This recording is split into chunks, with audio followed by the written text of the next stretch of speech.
Црн ковид ноември во Македонија. 737 луѓе од почетокот на месецот ја изгубиле битката со коронавирусот. Со вчерашните 32 починати, Македонија ги надмина и Соединетите Американски држави на светската листа земји со неголема смртност од COVID-19 и во моментот е на 9-то место во светот. На европско ниво Македонија има неверојатни 831 починати на 1 милион жители, за разлика од земјите од соседството. Бугарија 541, Албанија 277, Грција 223, Србија 178 починати на 1 милион жители. И бројот на заразени никако не стивнува. По Скопје најалармантно е во Битола. Според последната ковид статистика на Министерството за здравство, Битола имаше најголем број на ковид позитивни пациенти. Активни се вкупно 891 случаи.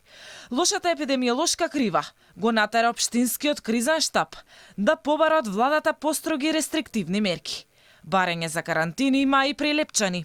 И покрај тоа што градоначалникот на Прилеп, кој што истовремено е и лекар, минатата недела укажуваше дека ситуацијата е крајно драматична. Сепак министерот Филипче пресече немало потреба од построги рестриктивни мерки. Истото го повторија и денеска од Министерството за здравство за Алфа. Велат досегашните мерки биле доволни. За дополнителни рестрикции за загрозените градови не се размислувало. Инаку пред 9 месеци Дебар и Центар Жупа беа под целосен карантин, а имаше само 20 заразени.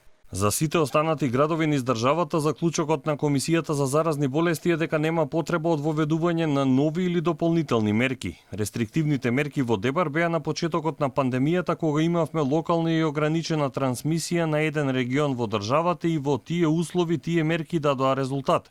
Сега имаме широко распространета трансмисија на целата територија.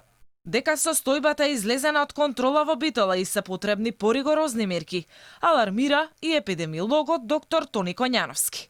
Според него време е за похрабри чекори, за да се спасат повеќе човечки животи. Меѓу другото предлага викенд карантини од петок во 17 часот до 5 часот наутро, во понеделник во текот на целиот декември.